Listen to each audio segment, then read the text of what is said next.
Awalnya kita sangat mendukung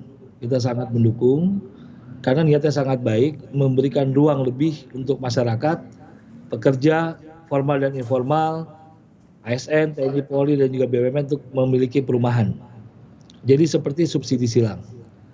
Tapi yang terjadi sekarang, ya saya agak terkejut ketika besaran iurannya sebesar itu dan kami tidak dikomunikasikan. Sekali lagi kami tidak dikomunikasikan mengenai besaran iuran tersebut. Karena itu Konfederasi Buruh akan segera mengambil langkah untuk menanggapi hal tersebut, Mas. Langkahnya seperti apa, Pak?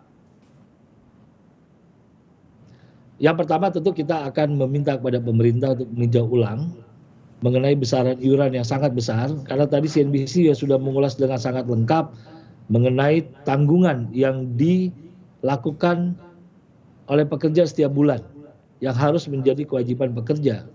Total itu sudah berapa persen, dengan ada JHT, dengan BPJS, membayar, lalu ditambah lagi dengan tapera. Nah, ini tentu sangat berat untuk buruh dengan besaran iuran seperti itu.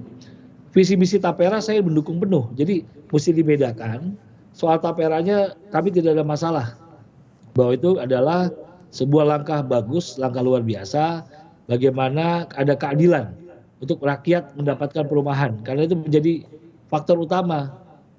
Karena di setiap komponen gaji, biaya kontrakan itu sangat besar sekali di setiap bulannya untuk para pekerja. Jadi kalau pekerja nanti punya rumah, tentu akan sangat membantu untuk kehidupan rumah tangga dari pekerja tersebut ataupun untuk pekerja yang lajang. Tetapi mengenai besaran iuran, saya sampaikan dan tegaskan sekali lagi bahwa itu sangat berat. Pekerja harus membayar 2,5% tersebut. Karena itu saya minta kepada pemerintah untuk bisa berkomunikasi kembali dengan kami para serikat buruh untuk penetapan iuran yang sangat-sangat besar menurut kami.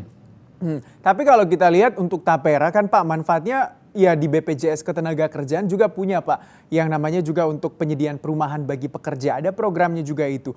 Bahkan kalau kita tahu misalnya kalau untuk BPJS Ketenagakerjaan jika memang sudah berhenti dari pekerjaan bisa langsung dicairkan Pak, tentunya bisa langsung dicairkan begitu dan mendapatkan dana yang selama ini dipotong begitu. Tapi kalau untuk tapera kan harus menunggu 50 tahun atau tidak meninggal dunia begitu Pak, baru bisa mendapatkan manfaatnya. Anda melihat ini apa memberatkan atau seperti apa? Tentu sangat memberatkan, karena itu pada waktu awal pembentukan RUU Tapera, saya ikut langsung pada waktu itu, Mas, tahun 2013 saya sangat ingat betul, bahwa saya menyarankan penyatuan untuk fungsi dari bagaimana pemerintah mengeluarkan regulasi yang tepat. Pada waktu itu 2013 zaman Pak SBY, waktu itu saya sudah ingatkan, ada tumpang tindih antara BPJS dengan Tapera nanti ke depan. Jadi ya diserahkan pada salah satu saja. Karena kalau enggak kan sudah dipotong iuran, beban bekerja bertambah dengan manfaat yang sama. Yang penting kan tujuannya. Jadi kalau misalnya di BPJS itu sudah ada, nah kita pikirkan bagaimana nasib tapera. Tapi ternyata kan ini berjalan terus dan akhirnya sudah diputuskan dengan besar iuran 2,5% tersebut. Karena itu saya minta kepada pemerintah untuk mengundang serikat-serikat buruh, mengundang juga termasuk pengusaha, bagaimana mencari jalan keluar dengan niat baik tapera ini, tetapi tidak merugikan pekerja dan pengusaha, begitu. Idealnya sebenarnya berapa Pak potongannya kalau Anda melihat untuk bagaimana pemerintah bisa menyediakan juga perumahan bagi masyarakat berpenghasilan rendah, bagi buruh dan juga bagi pekerja lainnya? Di angka 0,5% sampai 1% menurut saya masih masuk akal ya. Tapi kalau sudah sampai 2,5%, 0,5% sampai 1%. Itu rentangnya 0,5% sampai dengan 1% pemotongannya, ya, itu adalah yang paling ideal menurut Bapak? Yang paling ideal menurut saya 0,5% sampai 1% masih bisa untuk dipenuhi oleh pekerja.